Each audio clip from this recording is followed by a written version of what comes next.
Good morning, scholars. Today we're going to continue our way through Forest Homeric Greek, looking at lines 48 through 52 of Book 1 of the Iliad, the continuation of the description of Apollo moving against the Greek forces.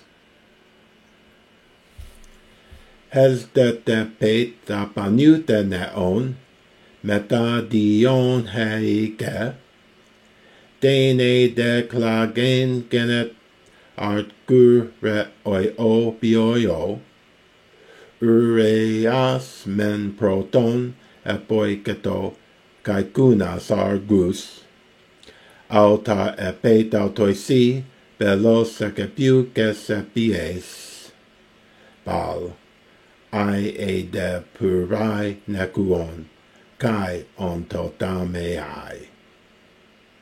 Again.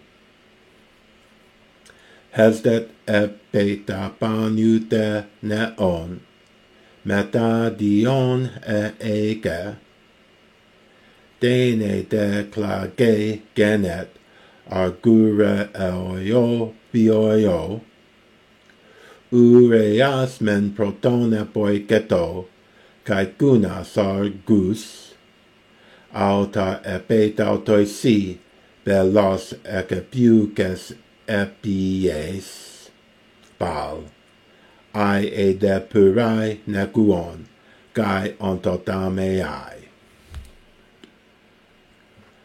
Okay, our vocabulary begins with hesdomai, to set oneself down, and apanuten, a preposition with the genitive, which means at a distance from, far away from.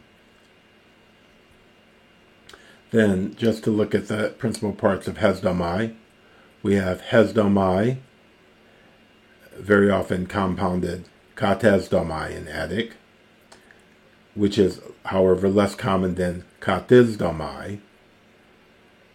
And in the imperfect, you get katesdomain, but then in the future, katesdumai, and then hesamein is rare in prose. So hesdomai is closely related to hisdo, with iota zeta omega, and you should compare those two verbs because oftentimes their forms are used interchangeably. Then we have neon, the genitive plural of neus, neos, for ship, panute neon, and then meta, the prepositional adverb, which means toward or in the direction of. So he's shooting his arrows meta. Originally, the preposition was a free adverb, limiting the meaning of the verb, but not directly connected with it. And so this use is called the prepositional adverb.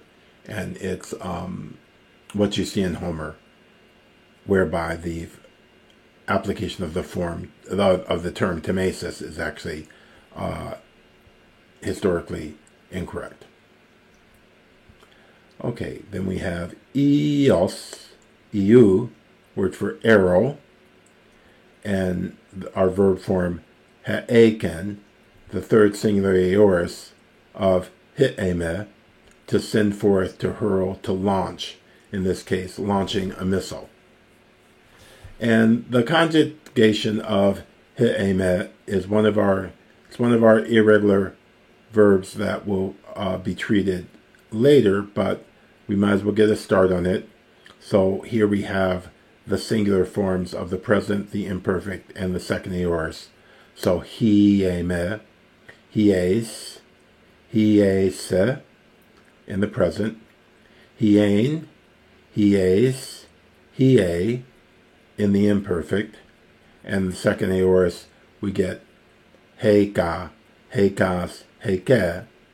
But if you look at Smythe 7.7d under the dialect, he gives the various alternative forms that Homer can use.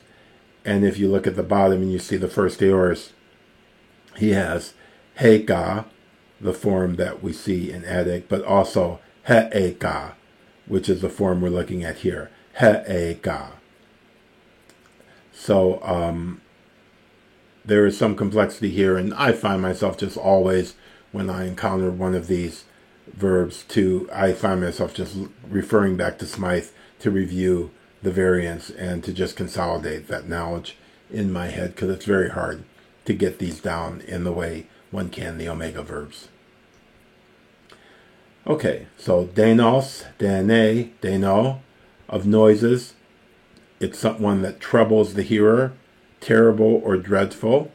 So klage is a piercing sound, and here it's the twang of Apollo's bow. So dene de klage, ganeto, came to notice, was heard. So we have the so important verb gignomai, which has its various stems, gene, gen, and gon. So we have the principal parts, genesomai in the future, agenomain in the second aorist, and then the second perfect, gagona. Very important verb. Then argure oyo bioyo, genitive expression. This can be either a genitive of separation or a genitive of source, however you want to view it. But argureos eon is silver, of silver, and beos, beu, is a bow. Then ureos is a mule or pack animal. So, and proton here is the neuter singular used adverbially. So first of all, and then apoiketo, third singular middle imperfect. And here the imperfect attaches the secondary endings, as we've seen, to the present stem with the augment. So this apoiketo is from apoikomai, deponent, meaning to assail, to attack, to come at. Then we have kuon, kunos, the irregular noun dog. Then argos, arge, argon. It's used of geese and oxen to mean white or bright, but of dogs swift. And it is thought that the notion of brightness or gleaming passes into that of rapid motion. So argos, kunas, argus are, you imagine the way the dog's legs look when they run.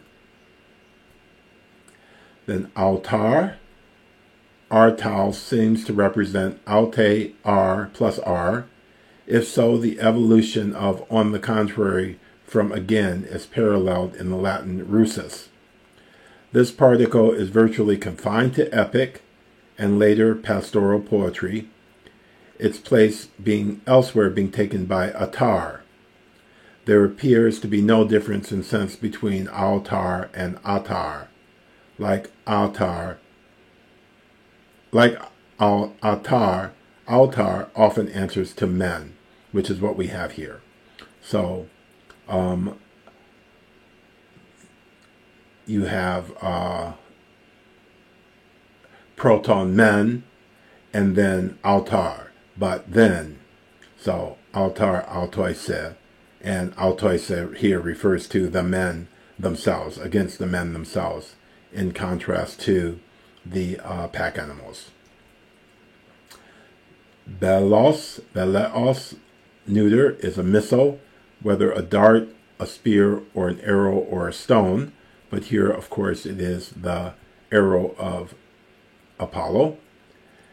Ekapukes, sharp, piercing. Then our verb epies, which is our nominative masculine singular participle.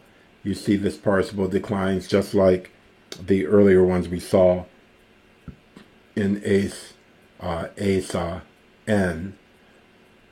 So hies, hiesa, hien, and epieme means to shoot or launch an arrow against someone. So that's where you get the altoise. Important distinction of verbs here, or usages. We have hieme in the active versus hiemai in the middle. And so with this note, so when Apollo Eon he'eken, he is said to have made the arrow to go, released it, i.e. released it. But if you look at it closely, there's a distinction that one should be aware of between hieme from siseme and the hiemai from wiemai, to strive, to hasten. The latter of which, hiemai, occurs only in the middle, but is a very important Homeric verb once the warriors get to hastening hither and thither on the battlefield and striving to smite or rescue one another. So you can look forward to this complication of these two very closely related forms. So then bale, which is the unaugmented imperfect of balo, meaning to strike or wound a person with a missile, or to throw or let fly a missile. And then the adverb ae, continuously, always. And then pure, pures, hey, a funeral pyre. And we can look here at the principal parts of balo, balo, and then balo for the future. We see baleso, a future used in Aristophanes, but the second aorist is common, ebalon, and then the perfect bebleka, beblemai in the middle, and then the aorist passive ebletein. So, and then future passive bletesomai, and future perfect beblesomai. So, if you get used to the notion of the focusing on the consonants, the beta, lambda, these become quite easily recognizable over time.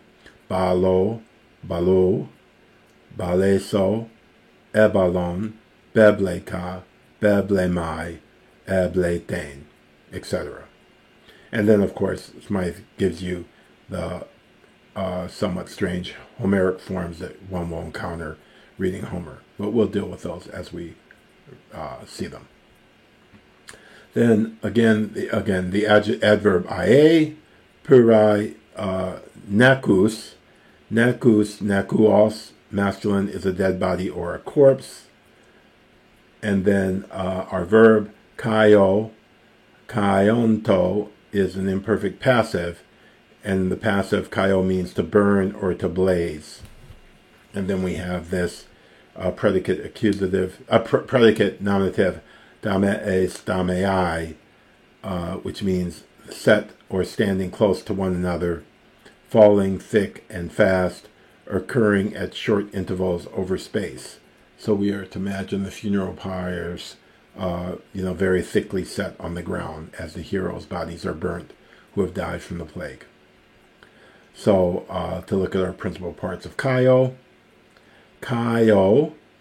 and we also have kao, means to burn, and very often it's compounded in Attic with en or kata. Again, in Homer, the preposition has not cohesed with the verb yet, so, but we see future, kauso, first aorist, kausa, perfect active, kauka, perfect middle, kaumai, and aorist passive, kautain.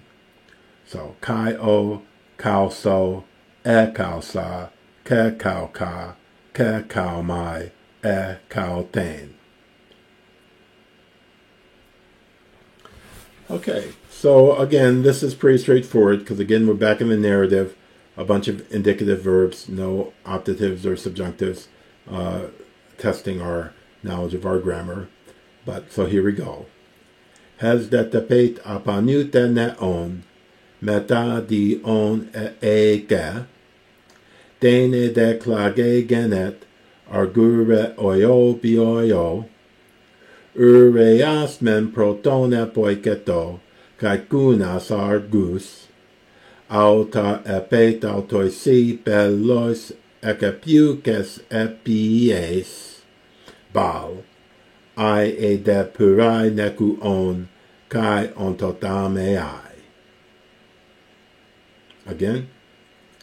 Has that epet apanute neon, meta di on eke, dene deklage genet, argure oio bi oio, ureas men proton, epoi ketokai kunas argus, alta epet autoisi, velos ekepiukes epies bal, I e de purai nekuon, kai ontotame I. I love this little bit because we imagine silver, the silver bow of Apollo, as a flexible like wood would be, so that it can twang. That's a beautiful fiction, wonderful flaunting of the material facts of the world. But of course he is a god, so why wouldn't his silver bow go twang like a wooden bow otherwise would? And then you have the wonderful enjambment of belos ekepukes epies bal, launching the sharp missile he struck, and altar epet autoise, at the men themselves he struck, launching the sharp missile. I.e. that purai neku on, kai ontotame I. And so we get this wonderful image of the numerous fires of cremation burning throughout the camp closely together. Okay. Has detepeta apanute neon meta dion heeke, dene deklage genet argure oio be oio, ureas men proton epoiketo, kai kunas argus, alta epet autoise velos ekepiukes epies bal, aie de purai neku on, kai ontotame I. Okay, there you have it. I'll see you again soon. Be well. Have a great day.